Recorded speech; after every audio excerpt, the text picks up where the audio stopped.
뾰로로 안녕하십니까. 오늘은 완연한 봄 날씨. 정말 낮에는 덥기도 했어요.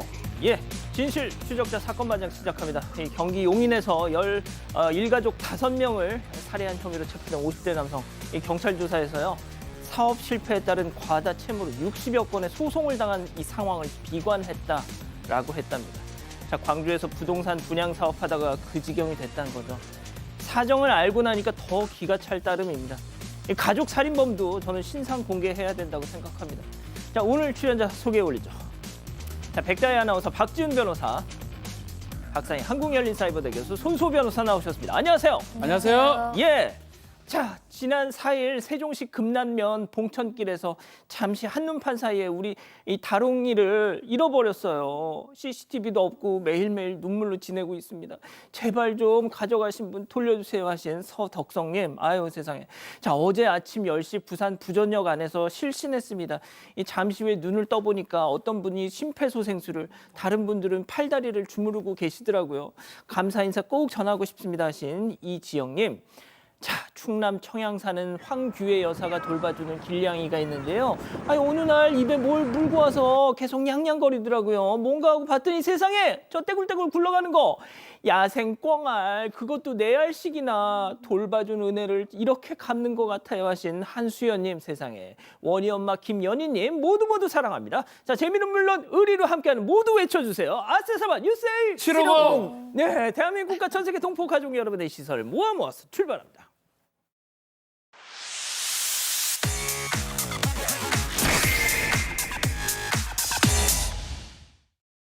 첫 번째 가보죠.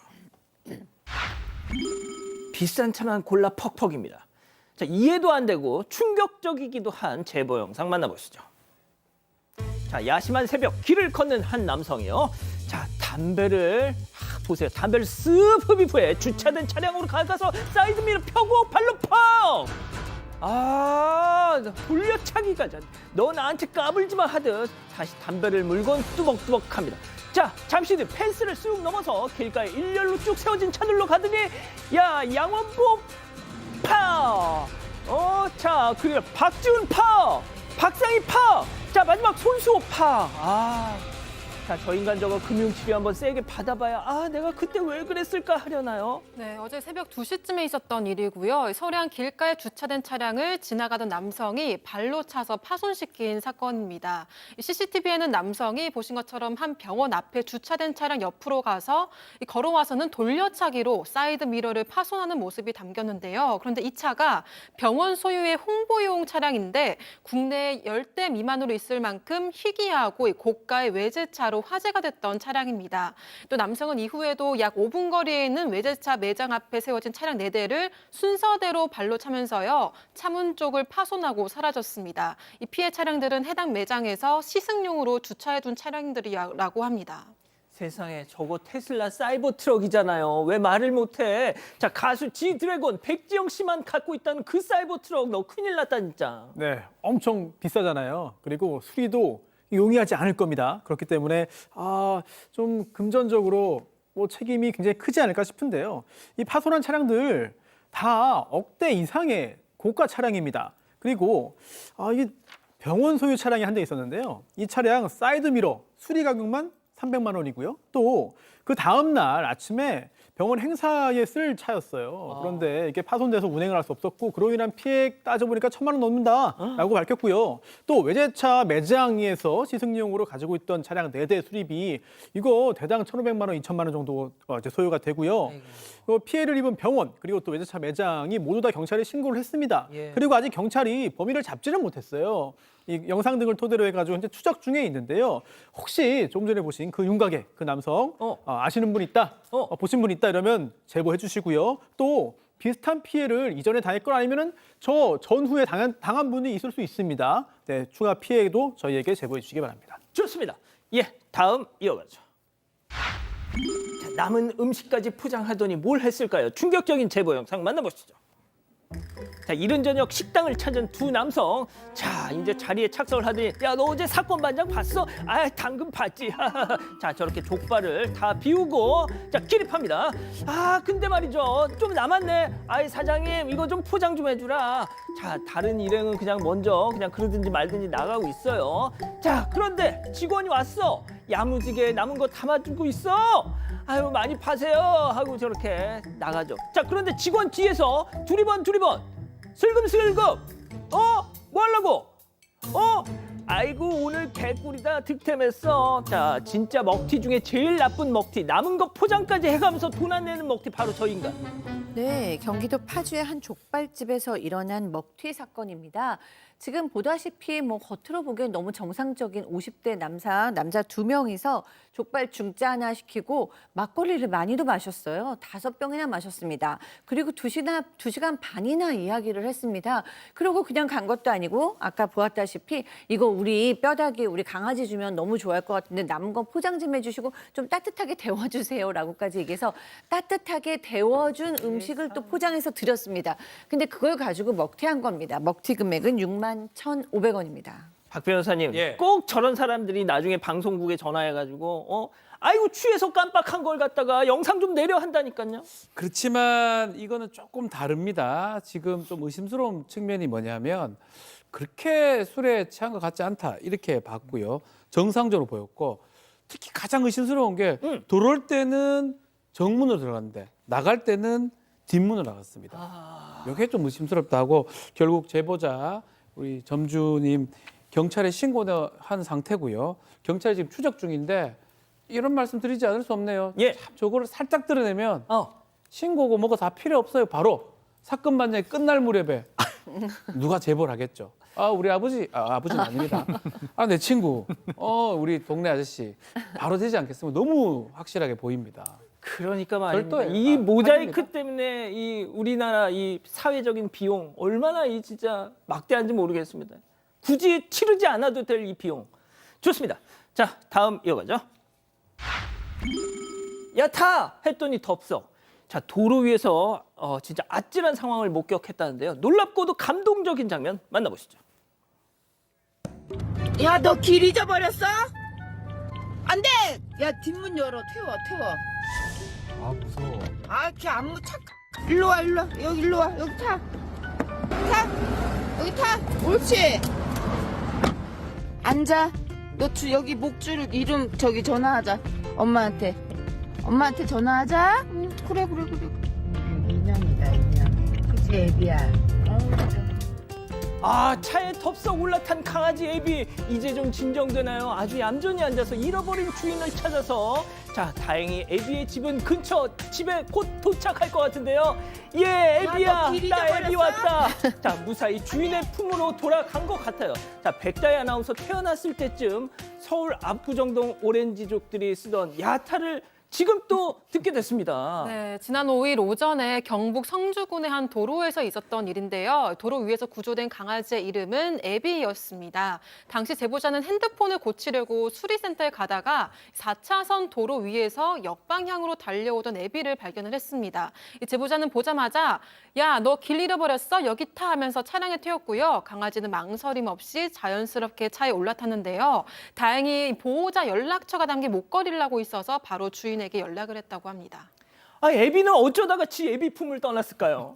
네, 이 애비는 사실은 지금 발견된 도로에서 1km 남짓된 집에서 잘 길러주던 아이예요. 근데 그 주인이 견사를 청소한다고 잠깐 밖에 내놓은 사이에 애비가 움직인 겁니다. 근데 이제 이 주인은 애비가 나간 것도 모르고 있다가 이렇게 전화를 받고 깜짝 놀라가지고 이제 애비랑 만난 거예요. 이 영상이 화제가 되니까 누리꾼들이 여러 가지 의문을 제기했지만 제보자께서는 애비는 넓은 마당과 견사가 잘 구비되어 있는 집에서 사랑 많이 받고 키워지던 아이다. 이후에 나중에 보기도 했다라고 얘기하면서 실수로 나간 아이였다 강조하셨습니다. 그렇군요. 천만다행입니다. 좋습니다. 마지막 사연으로 가볼게요. 동네 친구의 부의금. 자, 집단지성의 판단을 받아보고 싶으시다면서 제보해 주신 사연 함께 들어보시죠.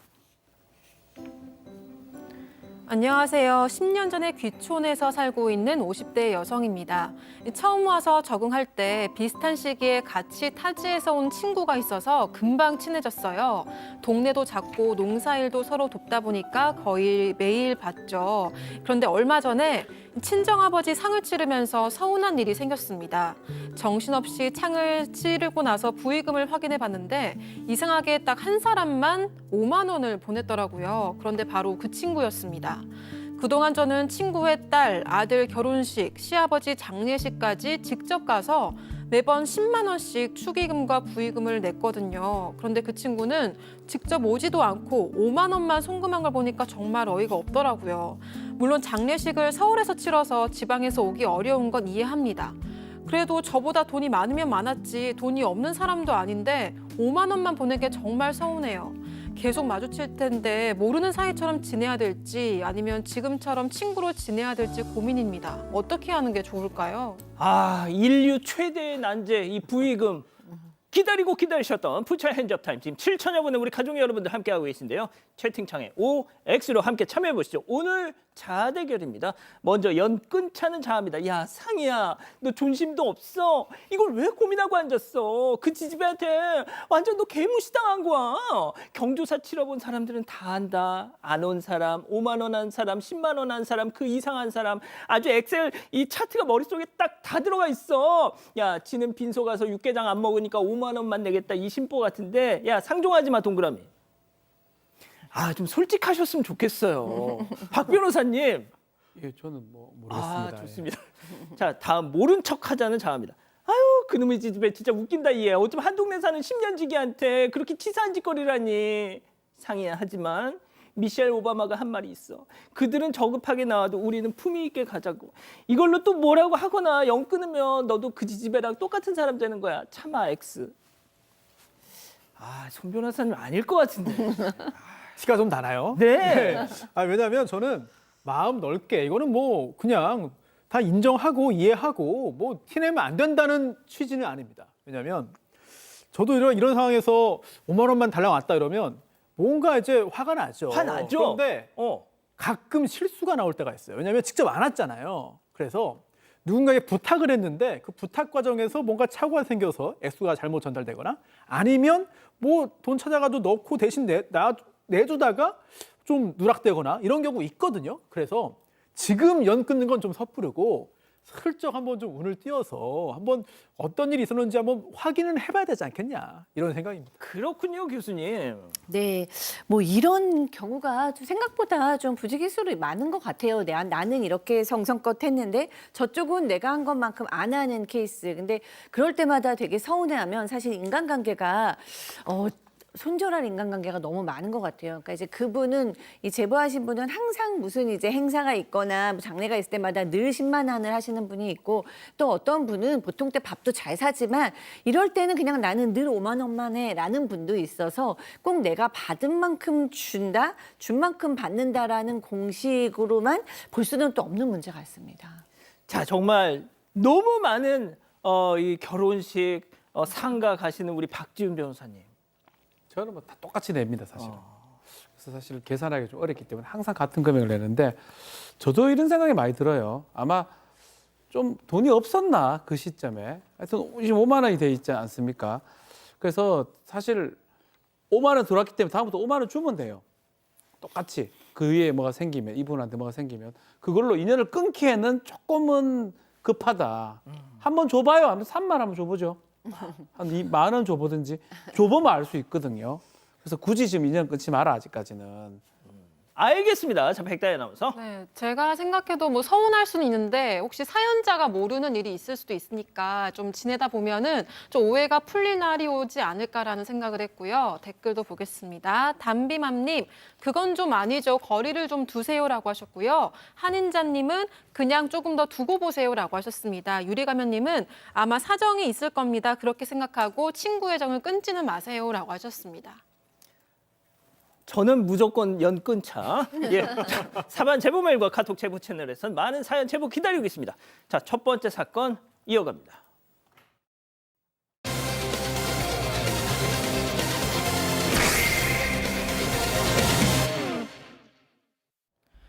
물기가 흥건한 바닥엔 비닐에 싼 고기가 놓여 있고 곰탕을 끓이는 냄비 안에는 굳어버린 기름이 그대로 남아 있습니다.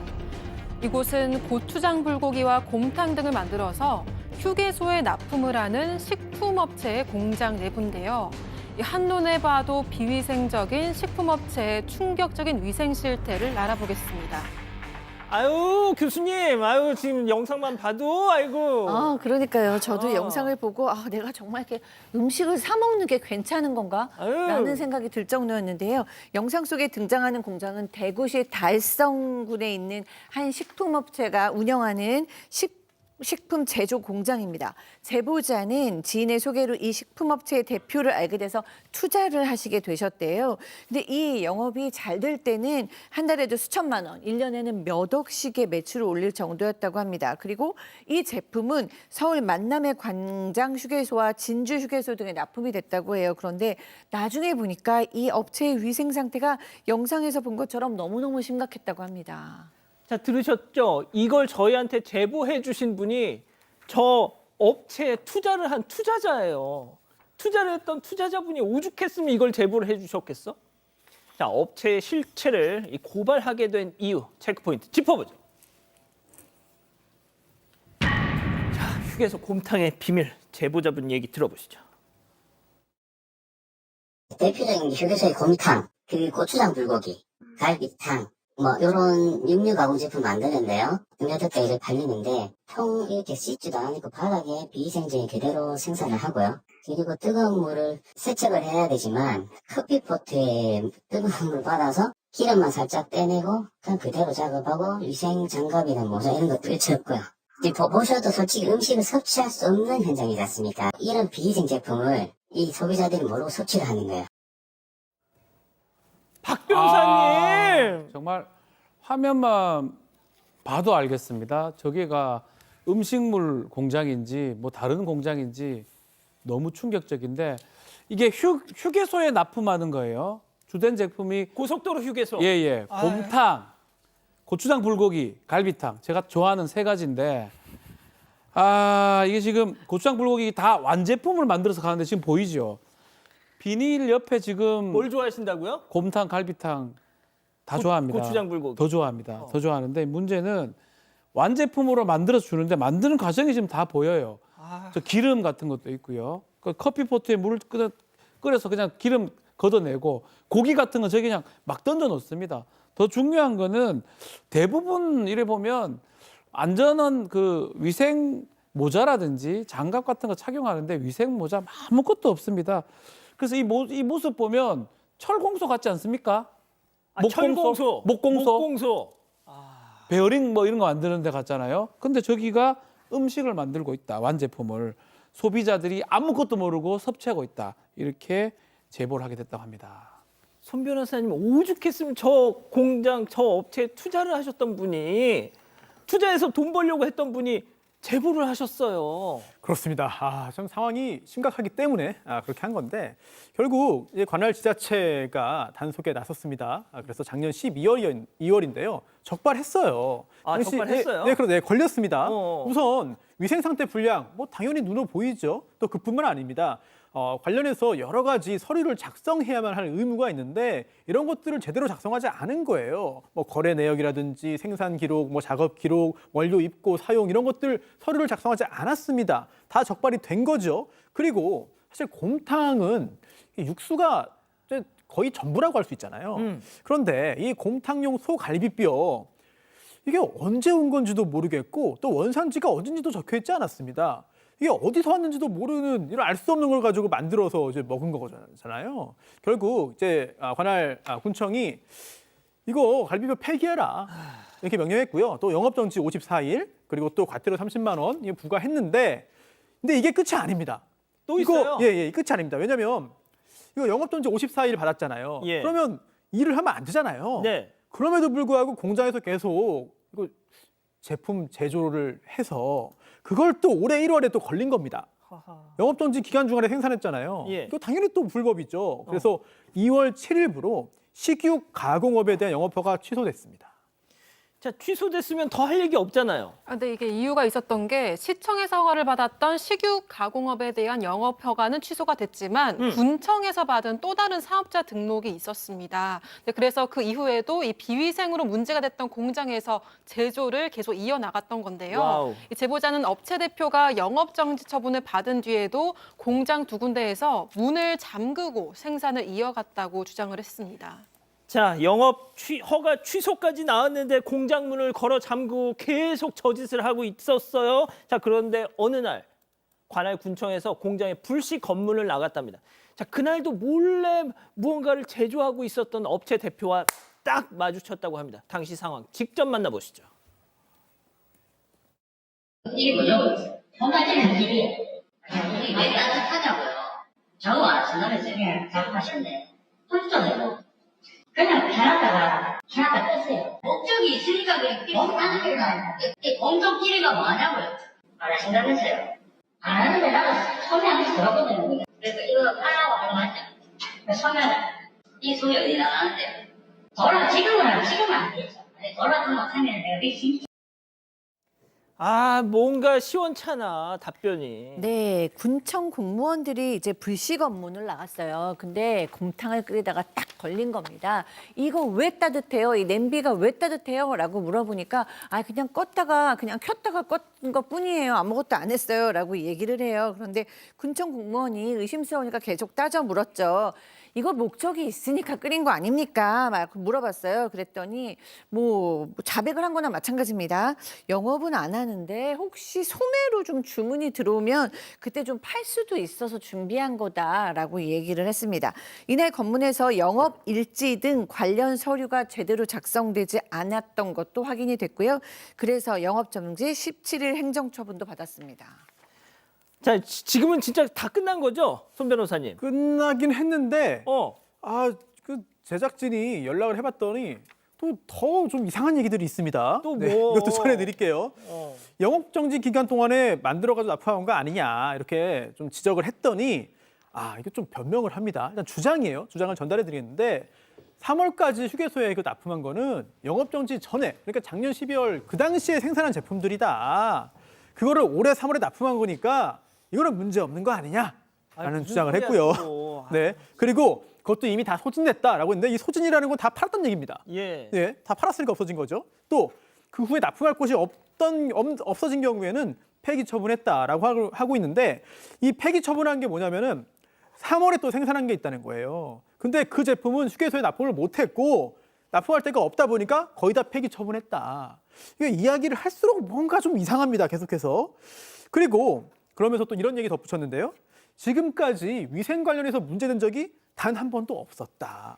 그리고 영상을 보면 약간 좀 충격적인 그 모습들이 있지 않습니까? 비위생적인 모습. 예. 이거에 대해서도 또 이유를 또 이제 이야기하는데 원래는 깔끔하게 깨끗하게 했습니다만 이 동업자들 사이에 갈등이 있었다. 그래서 이 분쟁 때문에 출입이 자유롭지 못하게 되면서 청소를 잘 못해서 이런 일이 생긴 거다라고 주장을 했습니다. 그러면서 영업정지 기간 끝나면 폐업하겠다. 폐업할 예정이다. 이렇게 밝혔습니다만 사실 지금 제가 전해드리는 그 이야기 정액표 보면 이게 어디까지 믿어야 되는지 상당히 큰 의문이 들 수밖에 없습니다. 박 변호사님. 예. 오늘 끝나고 우리 방송 끝나고 고추장 불고기 먹으러 가기로 했었는데. 이제 고추장 불고기를 못 먹을 수도 있을 것 같습니다. 근데 사실은 기본이지 않습니까? 위생이요. 근데 지금 계속 변명을 하는데 저거 딱 보자마자 알겠습니다. 더러워 죽겠어요. 더러워 죽겠어. 저걸 어떻게 먹습니까? 그래 놓고 뭐 어떻게 변명을 하는데 기본적으로 음식물을 제조하고 그런 납품하는 업체면 상당히 깨끗합니다. 그건 당연한 겁니다. 근데 상당히 더러워요. 상당히. 뭘 청소할 시간이 없습니까? 청소 삽질하고 있네. 말도 안 되는 상황이 지금 된 것 같습니다. 지금 이제 삽이 보였어요. 마치. 죄송해요. 예. 예. 그 삽은 아마 음식물을 이렇게 뜨는 것 예. 같은데 어쨌든 간에 위생을 지키지 못하면서 무슨 음식을 만들어서 조리하고 판다는 게 납득하기 어렵네요. 근데 또 하나 걱정되는 것도 있어요. 저도 이 영상 보고 이 변명을 들으면서 또 화가 나고 저 걱정도 되고 이거 앞으로 이거 믿을 수 있나 싶은 생각이 드는데 그래도 곰탕이나 갈비탕이나 고추장 불고기 제조하는 거의 대부분의 업체는 그러니까요. 또 양심적으로 하고 또 그래서 또 믿고 네. 또 우리가 소비하는 거 아니겠습니까? 맞습니다. 모든 업체가 다 저런 건 아니다라는 부분도 뭐 확실하게 좀 이야기를 할 필요는 있을 것 같습니다. 예, 일부 저런 사람들 때문에 선량한 많은 또 식품 제조업자들이 도매금으로 이렇게 욕을 먹을까 봐 걱정입니다. 자, 두 번째 이렇게 정리하고요. 별별 상담소 이어갑니다.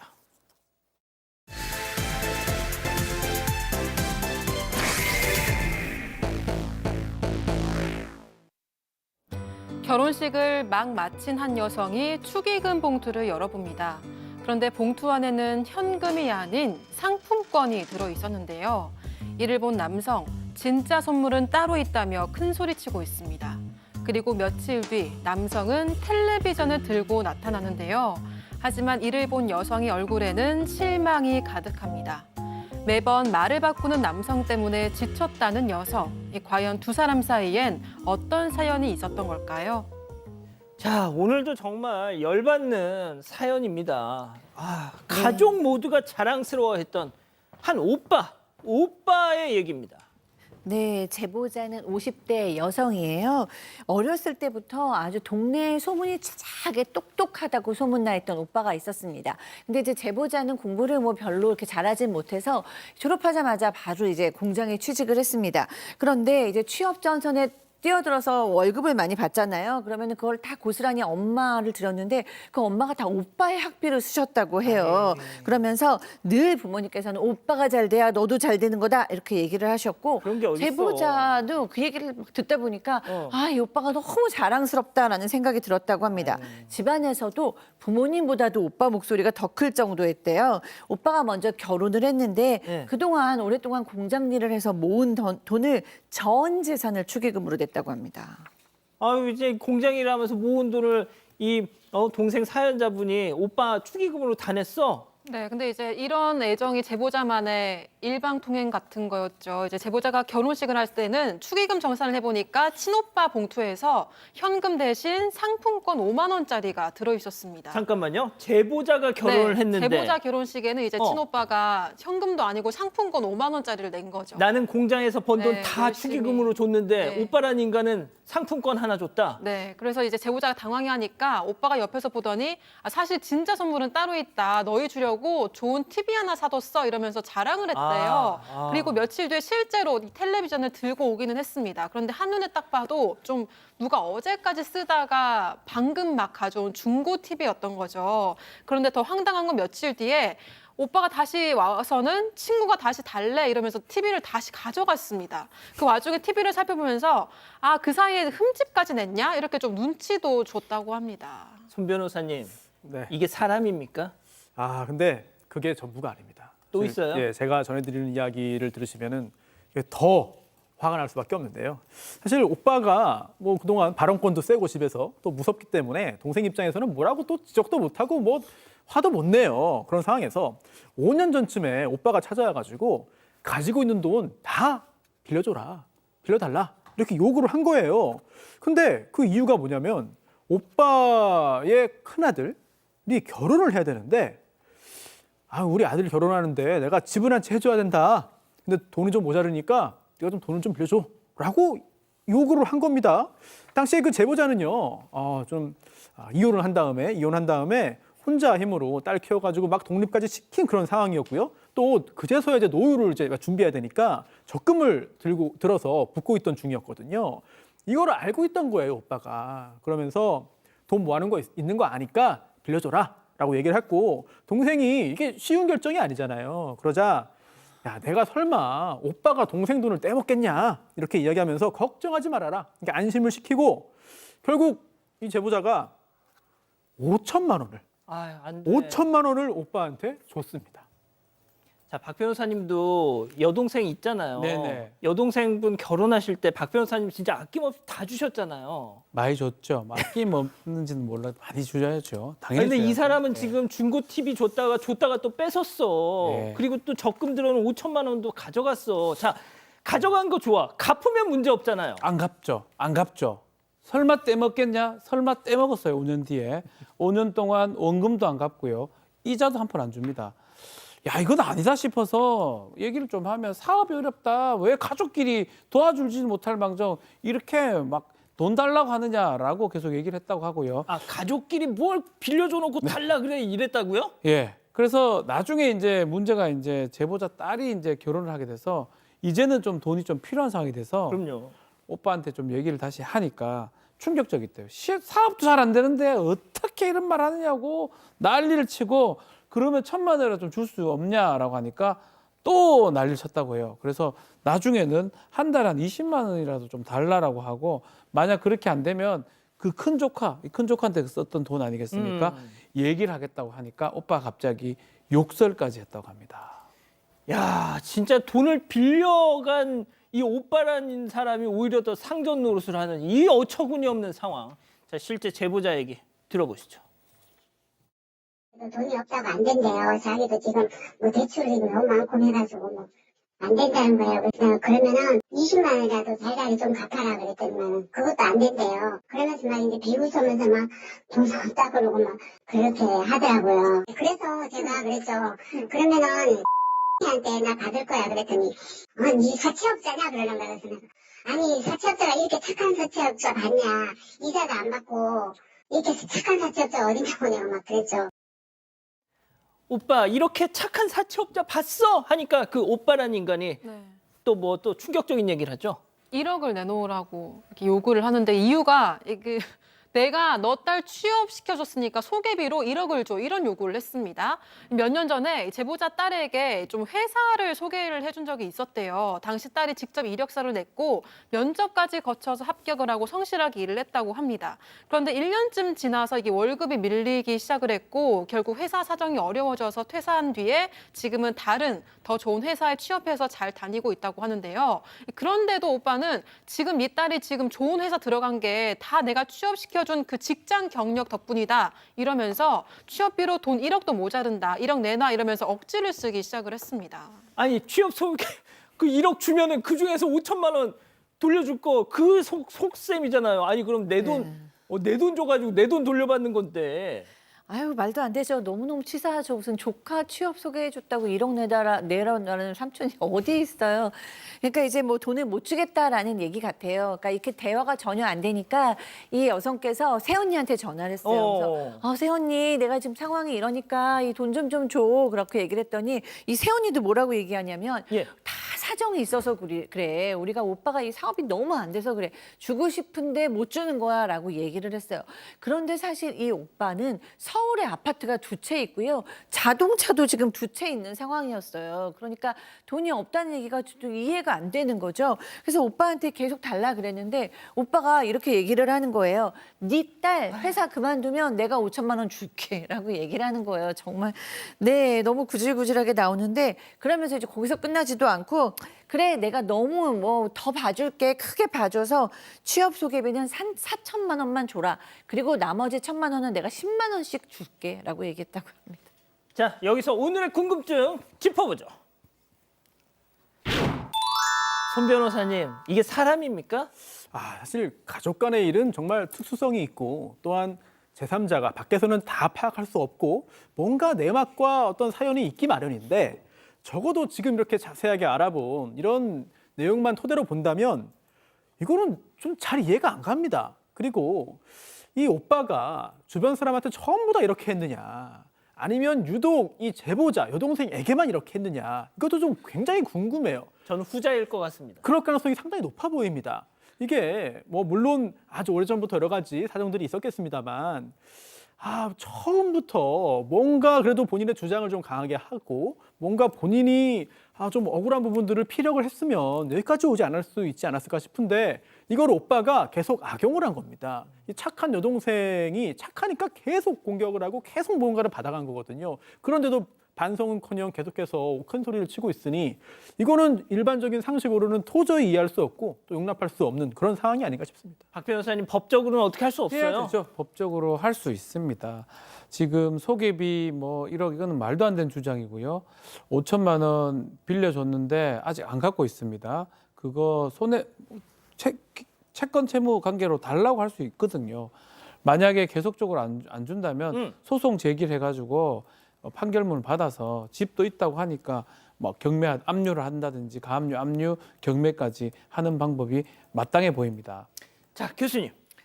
아, 네. 뭐 이 장남한테만 교육을 시켜주고 장남이 잘 돼야 우리 집안이 잘 된다 그러고 동생들 희생시킨 얘기는 우리 사회에서 왕왕 들어왔던 얘기죠. 근데 이렇게 모든 사랑을 다 받고 컸던 이 장남들이 어떤 분들은 정말 고마우면서 평생 책임감을 가지고 동생들을 돌보는 사람이 있는가 하면 극심한 이기주의로 정말 더 자기만 알게 두고 동생들은 시녀나 신하나 종으로 생각하는 사람들이 있는데 이 오빠는 그런 사람 같습니다. 지금이라도 그게 아니라는 걸 알 필요가 있고요. 변호사님 얘기하신 대로 지금이라도 정당하게 그 재산 받으셨으면 좋겠습니다. 자, 채팅창에 우리 가족 여러분들 중에 이거 내 얘기야 하시는 분들도 계세요. 네, 박정직님 인간 안 됩니다. 소송 거세요. 가만히 있으면 가만히 됩니다라고 하셨고요. 김영화님도 헛웃음 나옵니다. 돈 꼭 받으세요라고 하셨습니다. 자, 별별 상담소 정리하고요. 글로벌 픽 이어갑니다.